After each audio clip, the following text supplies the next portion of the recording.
আপনি কি জানেন অনেক অসুখের প্রতিরোধ শুরু হয় ওষুধ থেকে নয়, দৈনন্দিন পরিচ্ছন্নতার অভ্যাস থেকে। আমরা প্রতিদিন মুখ ধুই, গোসল করি, কিন্তু এমন কিছু ছোট ছোট অভ্যাস আছে যেগুলো না মানলে জীবাণু খুব সহজেই আমাদের শরীরে ছড়িয়ে পড়তে পারে। আজকের ভিডিওতে আমরা একটু জানার চেষ্টা করব প্রতিদিনের 10টি সহজ পরিষ্কার পরিচ্ছন্নতার টিপস, যা আপনার এবং আপনার পরিবারের সদস্যদের সুস্থ থাকার জন্য খুবই গুরুত্বপূর্ণ। আর ভিডিওর একদম শেষে বলবো এমন একটি অভ্যাসের কথা যেটি অনেকেই করেন কিন্তু অজান্তেই সবচেয়ে বেশি জীবাণু ছড়ান। সুতরাং ভিডিওটি আপনার জন্য খুবই ইম্পর্টেন্ট। আমি রিকোয়েস্ট করব ভিডিওটি না টেনে একেবারে শেষ পর্যন্ত দেখার জন্য।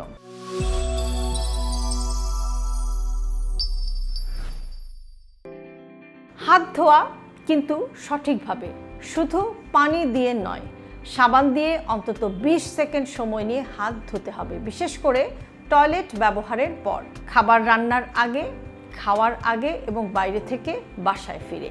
দিনে অন্তত 2 বার দাঁত ব্রাশ করুন, সকালে এবং রাতে ঘুমানোর আগে দাঁত ব্রাশ করুন। ভালো মুখের পরিচ্ছন্নতা শুধু দাঁতের নয়, মাড়ির স্বাস্থ্য রক্ষা করে। মোবাইল ফোন পরিষ্কার রাখুন। মোবাইল আমাদের সবচেয়ে বেশি স্পর্শ করা জিনিসগুলোর একটি। নিয়মিত পরিষ্কার কাপড় বা উপযুক্ত ওয়াইপ দিয়ে ফোনের স্ক্রিন এবং কভার মুছে নিন। রান্নাঘরের স্পঞ্জ এবং কাপড় নিয়মিত বদলান। ভেজা স্পঞ্জ এবং রান্নাঘরের কাপড়ে সহজেই জীবাণু বাড়তে পারে, তাই এগুলো নিয়মিত ধুয়ে শুকিয়ে রাখুন এবং সময় মতো পরিবর্তন করুন। পানির বোতল প্রতিদিন ধুয়ে নিন। একই বোতল সপ্তাহের পর সপ্তাহ না ধুয়ে ব্যবহার করবেন না। প্রতিদিন বোতল পরিষ্কার করা একটি খুবই ভালো অভ্যাস। ফল এবং সবজি ভালোভাবে ধুয়ে খান। ফল এবং সবজি চলমান পরিষ্কার পানিতে ধুয়ে নিন। সাবান বা ডিটারজেন্ট দিয়ে ধোয়ার কোনো প্রয়োজন নেই। বালিশের কভার সপ্তাহে অন্তত একবার পরিবর্তন করুন। ত্বকের স্বাস্থ্য এবং পরিচ্ছন্নতার জন্য বালিশের কভার নিয়মিত ধোয়া খুবই গুরুত্বপূর্ণ, বিশেষ করে যাদের ব্রণ এবং অ্যালার্জির সমস্যা আছে। টয়লেট শুকনা এবং পরিষ্কার রাখুন। প্রতিদিন টয়লেট পরিষ্কার রাখার চেষ্টা করুন। ব্যবহারের পর হাত ধোয়া কখনোই ভুলবেন না। বাইরে ব্যবহৃত জুতা ঘরের ভেতরে না আনাই ভালো।